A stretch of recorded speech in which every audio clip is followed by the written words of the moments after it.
민주당이 낙하산들을 대거 날리려고 준비 중입니다. 민주당은 전문성 없는 윤석열 코드 인사와 무능한 공공기관장들은 즉각 사퇴하라고 밝혔습니다. 백승아 원내대변인은 오늘 국회 브리핑에서 공공기관 경영평가에서 최하위 등급을 받은 기관장 7명 중 5명이 이른바 윤심으로 임명된 낙하산 인사들로 밝혀졌다며 이같이 말했습니다. 민주당이 타깃으로 삼은 기관은 이렇게 리스트가 나왔는데 적폐청산 아주 좋습니다. 관련해 진짜 적폐를 청산할 특검에 대한 즐거운 분석 보시고 이어가 보겠습니다. 특검 이렇게 지명되신 분들 평가하면서 제가 그런 얘기 하지 않았나요? 누가 제일 빨리 뭐 윤김 부부를 구속할 것 같냐라고 물어보셔서 제가 객관적으로는 최혜병 사건이 수사가 거의 다 돼서 제일 빠를 것 같지만 조은석 특검의 기질로 볼 때 거기가 빨리 할 수 있다라는 말씀을 드린 적이 있는데 지금 이번에 이제 김용현 그 기소하면서 그 구속 여부를 법원에다가 이렇게 요구한 것도 그것도 이제 조은석 검사 특유의 어떤 일종의 기술이 발휘된 거죠. 원래는 그렇게 어떤 사건으로 통상은 이제 중요한 사건이 있는데 그것도 이제 검찰이 그걸 통해서 뭔가를 그 본인들의 인사에 도움을 받을 만한 사람을 구속해가지고 장기간의 재판 진행으로 인해서 구속기간 만료가 다가오면 늘 그거를 예상하고 몇몇 사건을 남겨놨다가 그 사건을 가지고 해당 재판부에다가 그 기소하고 영장 청구를 해가지고 연장하는 못 풀려나게 이제 구속을 연장하는 거. 이번에는 그걸 안 하고 그냥 보석에 관한 뭐 조건을 붙여라 뭐 이런 의견만 냈다고 그래서 이제 또 화가 났었잖아요. 우리가 특검이 이 준비 기간 중에 뭐 이렇게 조치를 한 거는 뭐 100번 잘한 일인데 사실은 두 가지 방법이 있었거든요. 하나는 26일이 구속 만기니까 다음 주 월요일이나 아니면 오늘이나 이렇게 저 구속영장을 청구하고 그거를 영장 실질심사를 통해서 영장 전담 판사가 영장을 발부하고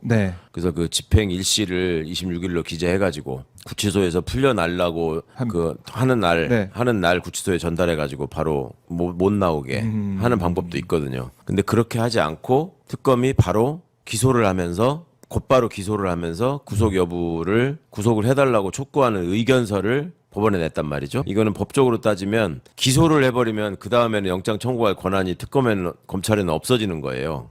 법원의 판단만 남는 거라고요. 법원이 재량으로 직권으로 할 수 있는 거예요. 그러니까 법원이 그렇게 해서 구속해 달라는 의견을 무시해도 그만이고 받아들이면 받아들이는 대로 자기가 직권으로 구속하는 거고 그리고 이제 사건이 저기 한성진 부장판사가 있는 34부에 배당됐다고 그래가지고 걱정하시는 분들이 또 오전에 많이 계시던데 근데 거기서 이제 직위원 재판부로 사건이 병합되느냐 아니냐도 그게 이제 직위원 판사가 나 못 받겠다. 그냥 거기서 하시라. 그러면 또 그게 안 될 수 있는 거거든요. 근데 보세요. 특검 입장에서 보자면 짧은 수사 기간 동안에 이미 검찰이 해놓은 거를 받아다가 검찰이 해놓은 거 받아다가 공소장 써가지고 기소를 한 거잖아요. 지금. 그러면 그렇게 해서 만에 하나 영장 담당 판사에 의해서 기각이 되면 판사도 비난을 받겠지만 특검도 그 며칠 사이에 그렇게 해가지고 무리하게 영장 청구한 거 아니냐 이런 식의 빌미를 줄 수 있는 걸 거 아니에요. 특히 뭐 조선일보는 가만히 있겠습니까? 또 그거 가지고 이제 트집 잡아서 뭐라고 또 특검에 흠집을 내려고 하겠죠. 근데 이렇게 기소를 하면서 그냥 법원에다가 의견서를 내버리면 전적으로 이거는 법원의 부담이 된단 말이에요. 특검은 신속하게 이 풀려나는 걸 방지하기 위해서 기소를 했고 법원에다가 요구까지 했는데 법원이 이거를 만약에 받아들이지 않는다면 그거는 특검을 비난할 수 있는 지점은 하나도 없잖아요. 법원이 다 고스란히 책임을 져야 될 일이지. 이 부분이 이제 조은석 검사 특유의 기술이라고. 그리고 보세요. 언론은 또 그거에 언론이나 여론은 환호하잖아요. 아, 잘 됐다. 걱정했는데 특검이 이렇게 신속하게 움직여 잘 됐다. 그다음에 그 전에 왜 조은석 특검은 굳이 검찰 고검 청사로 들어가가지고 걱정을 끼치느냐 이상하지 않냐 이런 얘기가 이걸로 싹 사라지잖아요. 반전되잖아요. 여러 가지로 이분이 제가 공보에 능하다는 얘기를 했는데 이제 이런 차원에서 지금 실력 발휘를 하기 시작했습니다. 앞으로도 이런 이런 어떤 기술이 국민들을 기쁘게 하는 쪽으로 잘 활용될 수 있기를 바랍니다. 이제 한성진 부장이 제일 얌체짓을 하기로 마음을 먹으면 자기가 그냥 구속영장을 발부해서 구속하는 거예요. 김용현을.